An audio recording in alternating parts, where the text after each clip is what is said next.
Hoje vou contar uma história baseada no horror cósmico do autor Lovecraft. Esta história, intitulada Hypnos, mergulha nas profundezas do desconhecido, explorando os limites da mente humana e os terrores que podem emergir dos abismos do sono. Se existem deuses clementes, que eles me protejam durante essas horas em que nada no mundo pode me proteger dos abismos aterrorizantes do sono. A morte é suave, pois que sem retorno, mas aquele que emerge das câmaras profundas da noite, atemorizado pelo que sabe, não encontrará jamais o descanso. Hypnos. A propósito do sono, sinistra aventura de nossas noites, podemos dizer que os homens vão dormir revestidos de uma audácia que seria incompreensível se não soubéssemos que ela é o resultado da ignorância do perigo. Baudelaire, citação feita por Lovecraft. Se existem deuses clementes, que eles me protejam durante essas horas em que nada no mundo pode me proteger dos abismos aterrorizantes do sono. A morte é suave, pois que sem retorno, mas aquele que emerge das câmaras profundas da noite, atemorizado pelo que sabe, não encontrará jamais o descanso. Fiquei transtornado quando mergulhei nos mistérios que o homem não foi feito para alcançar. Quanta excitação sem freios! Quantos apetites sem controle! No que diz respeito a meu amigo, aquele que me conduziu, que foi mais longe do que eu, e que foi levado embora por forças das quais até hoje eu temo apelo, quanto a meu único amigo, era um louco, era um deus. Lembro-me de que nós nos conhecemos em uma estação. Um grupo de passantes curiosos estava à sua volta. Achava-se caído ao chão, inconsciente. Uma convulsão tornará estranhamente rígido aquele corpo magro vestido de negro. Devia ter 40 anos. Seu rosto descarnado era sulcado por muitas rugas, porém possuía um oval puro e uma conformação nobre. Sua cabeleira espessa e sua barba curta apresentavam-se grisalhas. Sua fronte era alta e alva como o mármore de Pentelicus. Sou escultor e para mim aquele homem desmaiado era um fauno da Hélade saído das ruínas de um templo, ressuscitado e atirado em nosso mundo opressivo para sofrer entre nós o frio e peso do tempo. Quando ele abriu seus olhos imensos e negros, senti que havia finalmente encontrado um amigo. Pois tais olhos haviam, sem dúvida alguma, contemplado coisas repletas de grandeza e de espanto, coisas do além, as mesmas que desejava em sonho e procurava em vão. Afastei os curiosos, disse aquele homem, sem preâmbulos ou hesitações, que ele era meu mestre, meu guia, meu irmão, e ele concordou entrecerrando os olhos. Fomos embora os dois, mudos. Um pouco mais tarde ele começou a falar, e a música de sua voz evocava violas antigas e esferas de cristal. Conversávamos noite e dia enquanto que eu esculpia seu busto ou gravava seu rosto no marfim. Não me é quase possível precisar a natureza de nossas pesquisas. Somente posso dizer que se tratava de aprender o fio de um outro universo situado além da matéria, do tempo e do espaço. Era somente no sono que suspeitávamos a existência desse fio, ou antes em alguns sonhos excepcionais, sonhos de sonhos, ultrassonhos que permanecem ignorados da maior parte dos homens e surgem somente uma ou duas vezes ao longo de uma vida consagrada ao espírito. Os sábios interpretaram os sonhos, e os deuses zombaram. Um homem com olhos de oriental disse que todo tempo e todo espaço são relativos, e os homens não compreenderam. Mas esse mesmo sábio percebeu apenas de relance coisas estranhas e formidáveis. Meu amigo e eu tentamos ir mais adiante. Com a ajuda de drogas exóticas partimos à procura de visões terríveis e proibidas. Tudo isso se passava em nosso estúdio, na torre de uma mansão do condado de Kent. A impossibilidade de me exprimir é a pior das agonias que eu agora atravesso. Nenhuma língua possui os símbolos necessários para relatar o que eu senti e aprendi durante aquelas horas de ímpia exploração. Do começo até o fim, nossas descobertas foram da ordem das sensações, mas sensações fora da escala humanidade normal. No fundo de tudo isso havia elementos incríveis de tempo e de espaço, e coisas sem existência separada ou definida. Como me exprimir? Mergulho lento, queda prolongada de um voo planar? Uma certa parte de nosso espírito rompia com tudo que é real e presente, seguia para abismos tenebrosos, boiava em uma substância desconcertante, decifrando algumas vezes certos obstáculos, espécies de nuvens amorfas, vapores viscosos. Nesses voos negros e incorpóreos algumas vezes nos separávamos, outras vezes nos juntávamos. Porém, mesmo estando juntos, meu amigo sempre estava muito adiante de mim. Adivinhava sua presença, apesar da ausência da forma, por uma espécie de memória figurada através da qual seu rosto aparecia envolto em uma luz dourada, incrivelmente jovem, com a fronte olímpica e os olhos fulgurantes.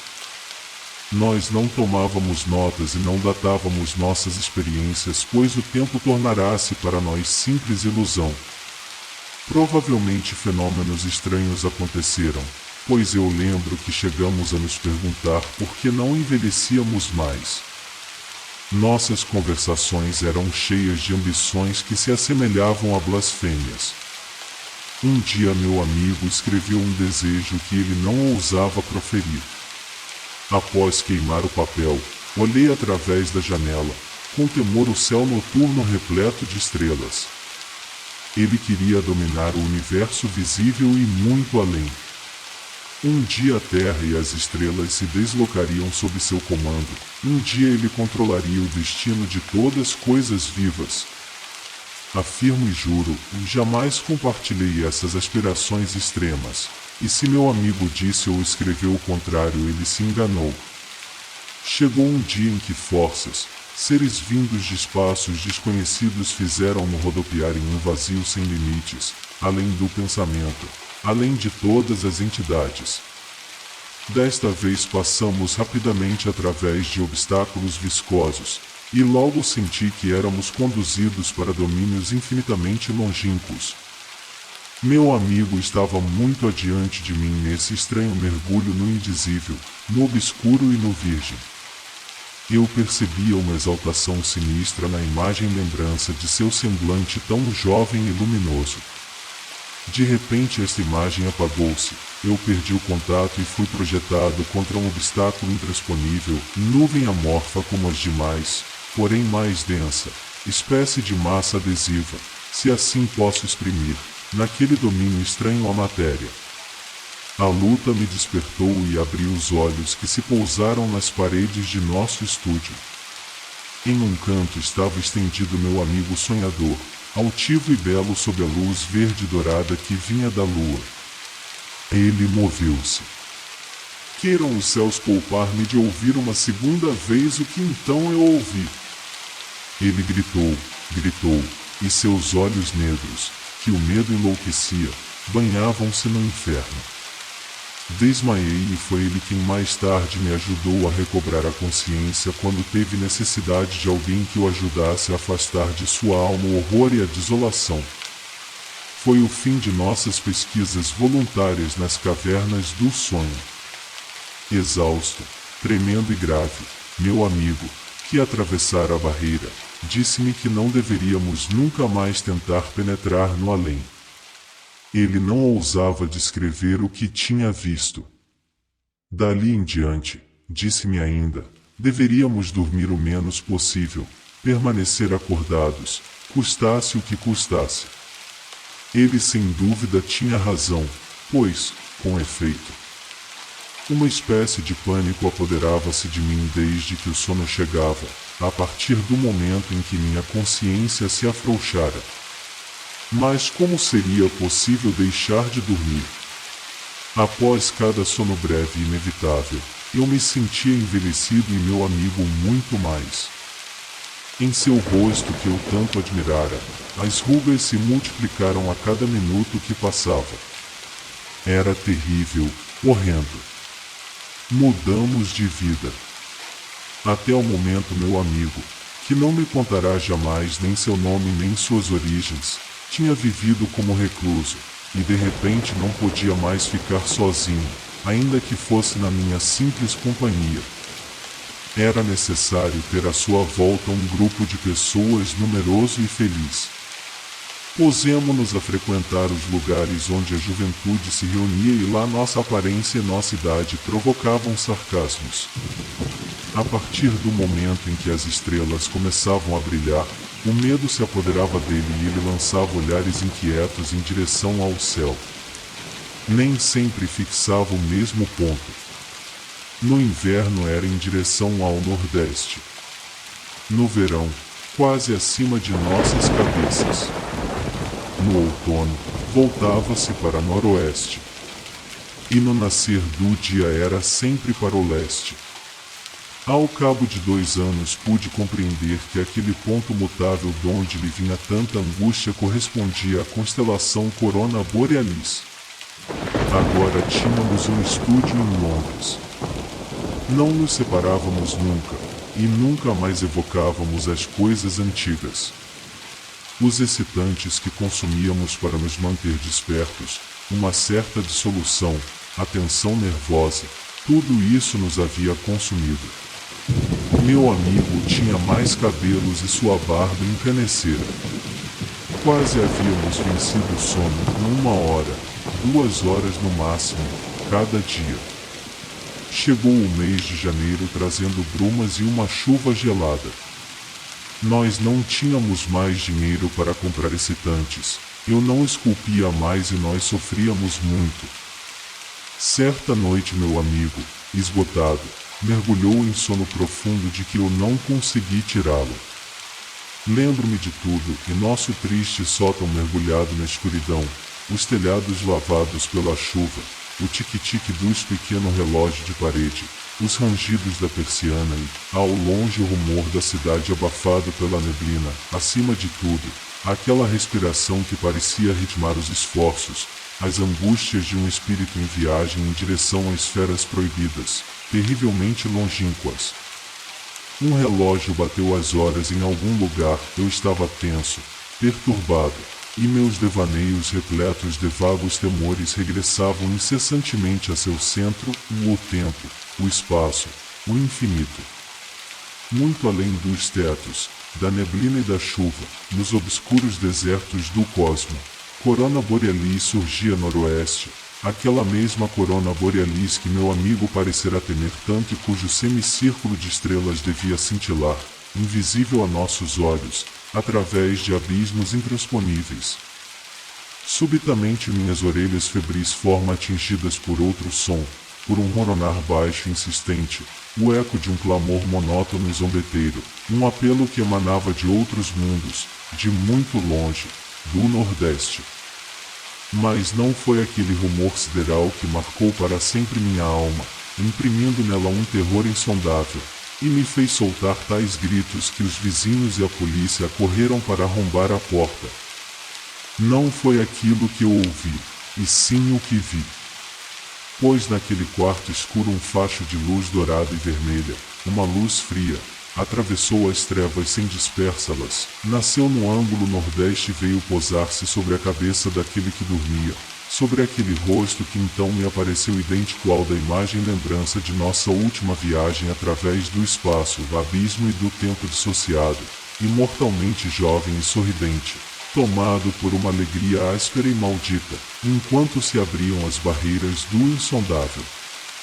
Aquele que dormia despertou, os olhos negros e líquidos se contorceram, os lábios muito finos abafaram um grito por demais assustador, e naquele silêncio de agonia seguia até suas origens o raio de luz proibida. Nesse momento sobreveio-me um ataque de epilepsia que atraiu os vizinhos e a polícia. Não posso dizer o que vi. Não posso. E o adormecido que também viu tudo aquilo e ainda muito mais, nunca mais falará. Mas agora eu me protegerei tanto quanto puder dos mestres do sono, do céu noturno, das loucas ambições do conhecimento e da filosofia. Não sei exatamente o que se passou. Meu espírito desequilibrou-se. Mas o dos outros também, creio. Dizem que jamais tive amigo. Dizem que sempre fui só, inteira e tragicamente ocupado com a arte, a metafísica e a demência. Não tiveram uma palavra de piedade para com meu amigo, paralisado para sempre, imobilizado para sempre em seu canto. Mas o que eles encontraram no divã deixou-os maravilhados, ao que parece. Puseram-se a entoar louvores em meu favor, deram-me uma glória que não compreendo, uma reputação que pouco me importa no fundo de meu desespero, enquanto permaneço sentado horas e horas, dias e dias, calvo, a barba grisalha, encolhido, paralisado, alquebrado, e adorando o objeto que encontraram. Eles também olham estáticos esta coisa fria que o facho de luz zumbidora me deixou. É tudo o que resta de meu amigo. Trata-se de uma cabeça de mármore maravilhosa, olímpica de uma juventude e de uma perfeição fora do tempo, e coroada de papoulas. Dizem que este rosto é o mesmo que eu tinha aos 25 anos. Mas no pedestal um único nome acha-se gravado em letras de traços áticos e himnos. Nessa narrativa arrepiante, somos confrontados com a exploração audaciosa de fronteiras desconhecidas, onde a curiosidade humana se transforma em uma jornada aterrorizante em direção ao desconhecido. O protagonista e seu amigo se lançam em experiências que desafiam as próprias fundações da realidade, abrindo portas para dimensões que talvez jamais devessem ser desvendadas. A busca pelo conhecimento leva a uma série de eventos perturbadores, revelando uma angústia existencial que é tanto atraente quanto repulsiva. À medida que mergulhamos na história, somos confrontados com a fina linha entre sabedoria e loucura, entre a compreensão e o horror absoluto. A figura enigmática de Ignos paira sobre toda a narrativa, como uma presença sombria que nos lembra dos perigos de explorar o desconhecido. A história de Lovecraft nos faz questionar nossa própria busca por respostas e nos lembra das consequências inesperadas que podem surgir ao desafiar os limites da mente do universo. O medo do desconhecido e a busca pelo insondável são temas centrais que nos assombram durante toda a história, nos levando a refletir sobre a fragilidade da existência humana diante das vastas forças do cosmos. Através das palavras habilidosas do autor, somos transportados para um reino de terror que nos leva além do tempo e do espaço, nos fazendo questionar nossa própria compreensão da realidade. A história de Lovecraft nos envolve em uma teia de mistério e inquietação, lembrando-nos de que há horrores além do que podemos imaginar, esperando para serem desvendados pelos mais corajosos ou insensatos exploradores do desconhecido. Obrigado por assistir o vídeo até o final.